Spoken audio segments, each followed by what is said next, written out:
Welcome to Sunny's Mindset Lab. Today, we have a very special guest, John C. Maxwell himself, and we're discussing one of the most important leadership books ever written, the 21 Irrefutable Laws of Leadership. John, it's such an honor to have you. You know, your book has been a blueprint for so many, but you've always framed it as more than just a list of rules.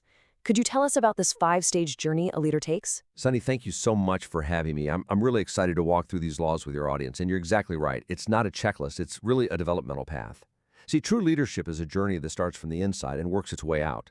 We're going to explore how a leader first builds their own potential, then their character, then their team, then they learn how to win, and finally, how to create a lasting legacy. It's a process, and that's probably the first thing every aspiring leader really needs to grasp. That sounds like an incredibly powerful framework. So let's lay it out for everyone. We're going to break this down into 5 key stages: the leader's foundation, the character of a leader, building your circle, the art of winning, and wrapping it all up with creating a lasting legacy. John, why is it so important to follow this sequence? Why do we have to start with the foundation? Well, that's a great question. You just can't build a strong house on a weak foundation. It's that simple. Everything, and I mean everything, in leadership is built on the leader's own personal capacity. If you try to build a team or chase a big vision without first doing the hard work on yourself, you're really just setting yourself up for failure. That's why we always start with the individual. All right, let's dive right into stage 1 then, the leader's foundation.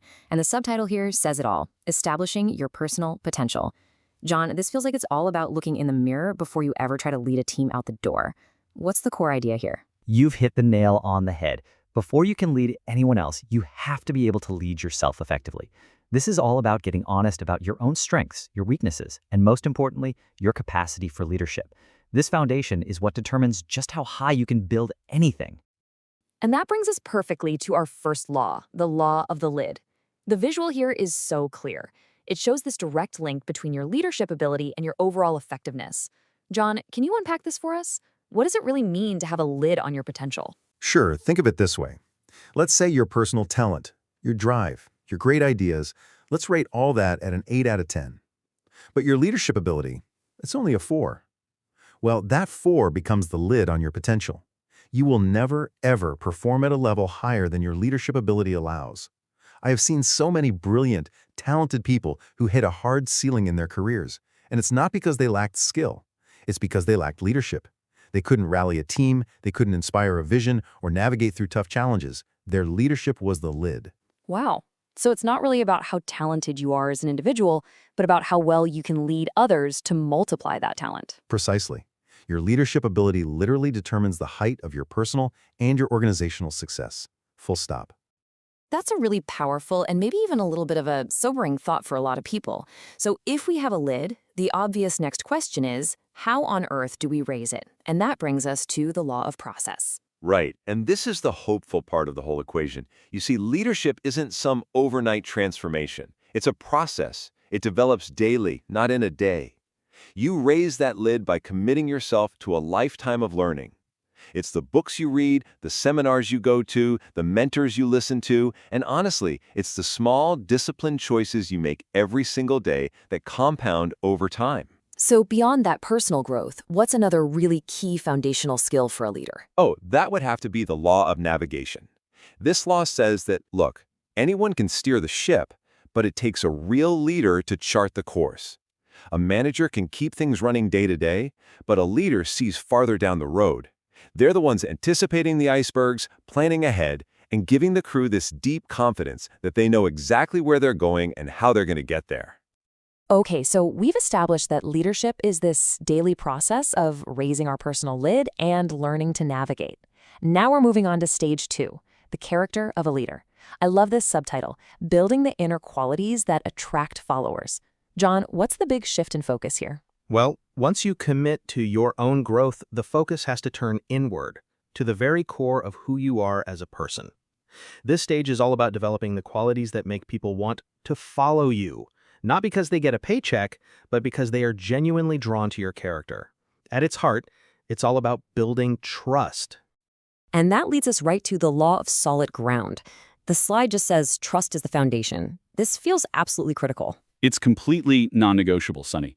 Trust is the absolute bedrock of leadership. You can have the most brilliant strategy in the world, but if your people don't trust you, you have nothing.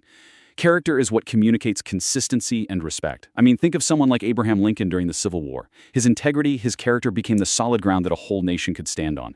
They trusted him, even when the future was terrifyingly uncertain. And I imagine that trust naturally builds respect, which I believe is another one of your laws. It is. That's the law of respect. People naturally follow leaders who are stronger than themselves. See, when people respect you as a person, they admire you. When they respect you as a friend, they love you. But when they respect you as a leader, they follow you. And that kind of respect is earned through a consistent, trustworthy character, day in and day out. That's a fantastic example.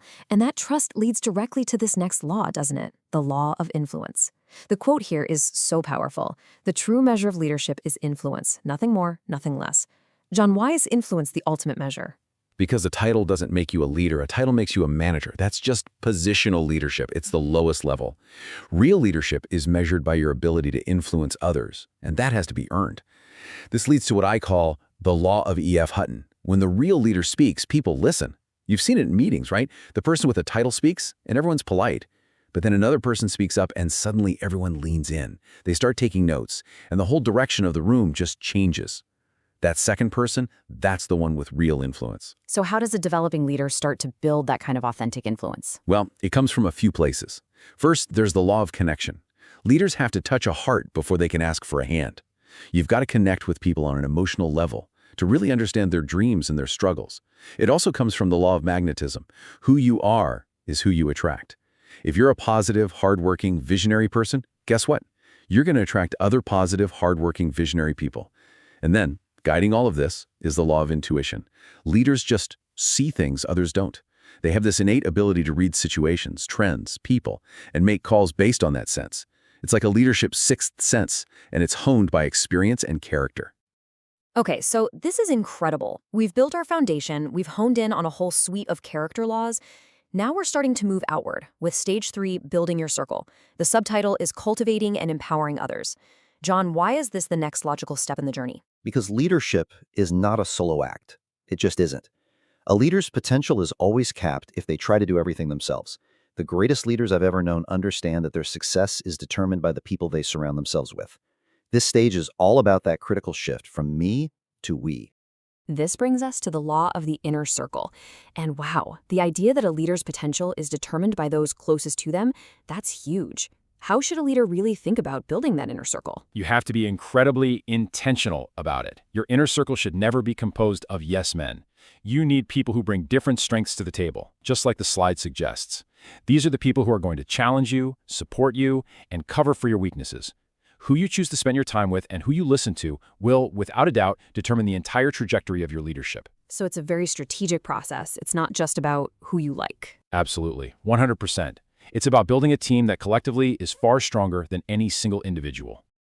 And once you have that team, the next law you talk about is the law of empowerment.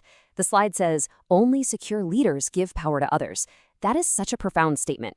What is the fear that holds those insecure leaders back? The fear is that if they empower others, they'll somehow become less important. They believe that power is this finite resource that they have to hoard. So they micromanage, they hold information close to the vest. But secure leaders, they understand that power is actually multiplied when it's shared. By empowering others, they raise up new leaders, and in doing so, they extend their own influence far beyond what they could ever do alone. And is that the ultimate goal of empowerment then, to create more leaders? Precisely. That's the law of reproduction. It takes a leader to raise up a leader. It's not enough to just gather followers. Great leaders reproduce themselves. They find people with potential, they invest in them, they intentionally develop them, and they create a culture of leadership that permeates the entire organization. So we've built ourselves, our character, and our team. Now it's time for stage 4, the art of winning. Okay, this feels like where the rubber really meets the road. John, what is the core focus of this stage? This is exactly where leadership is put to the test. It's all about execution. You can have a great team and a wonderful character, but if you can't deliver results, you're not leading effectively. This stage is all about translating that vision and that potential into tangible victory. But to get to victory, you need everyone pulling in the same direction. And that's the law of buy-in. The slide here lays out a really crucial sequence. People buy into the leader first, then they buy into the vision. Why is that order so incredibly important? Because people don't follow worthy causes, they follow worthy leaders who promote worthy causes. Think about it. If people don't trust you as a person, they're not going to commit to your vision, no matter how brilliant or inspiring it sounds. The leader's credibility is the currency that buys the team's commitment. So once you have that buy-in, what's the first step to make sure the team is focused on the right actions to get to that win? Yeah, that's the law of priorities. Great leaders understand that activity is not the same thing as accomplishment. They live by the Pareto principle, focusing 80% of their effort on the top 20% of their priorities, the things that give the greatest return. And that requires the incredible discipline to say no to a lot of good things in order to say yes to the absolute best things. So you've got buy-in, your priorities are set, the focus becomes singular. The law of victory is so uncompromising. Leaders find a way for the team to win. This sounds pretty intense. It is. Victorious leaders have an absolute intolerance for defeat. They don't make excuses, they find a way. But listen, victory isn't just about willpower. It requires other laws to work with it. You need the law of the big mo. Momentum is a leader's best friend. It's so much easier to steer a moving ship. You also have to embrace the law of sacrifice. A leader must give up to go up. There is simply no success without sacrifice. And finally, you have to master the law of timing. Knowing when to make your move is just as crucial as knowing what move to make. The wrong action at the wrong time can be a disaster, but the right action at the right time, that's the key to success. This journey has been incredible, John, and it brings us to the final and perhaps the most profound stage. Stage 5, creating a legacy. The subtitle here is Achieving Lasting Exponential Impact.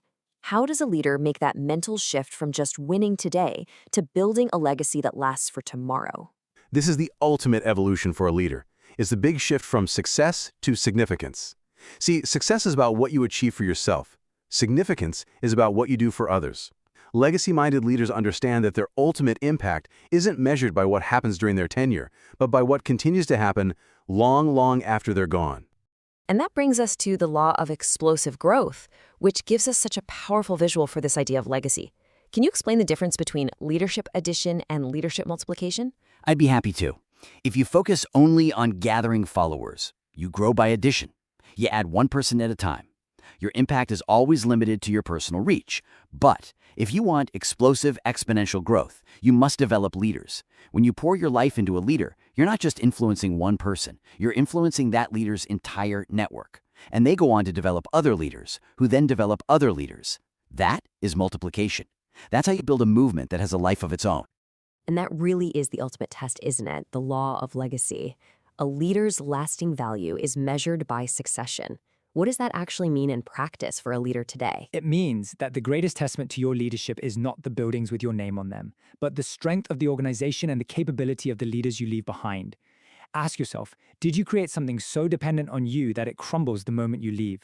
Or did you build a culture and develop people so well that it not only survives but actually thrives in your absence?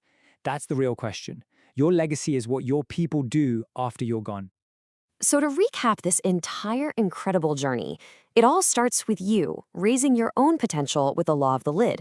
Then it's solidified by your character and the trust you build through the law of solid ground. It gets amplified by empowering others with the law of the inner circle. It's proven by getting results with laws like the law of buy-in and the law of victory. And finally, it's immortalized by developing other leaders through the law of legacy. John, this has been an incredibly insightful journey through all 21 of your laws. Thank you, Sunny. It truly is a path, and each stage builds right on top of the last. If you master the law you're on, you'll be more than prepared for whatever comes next. John, to close us out, the final slide asks a really powerful question. What are you doing today to raise your lid? What is the one key takeaway you want our listeners to walk away with from our conversation today? That leadership is not a destination, it's a daily decision.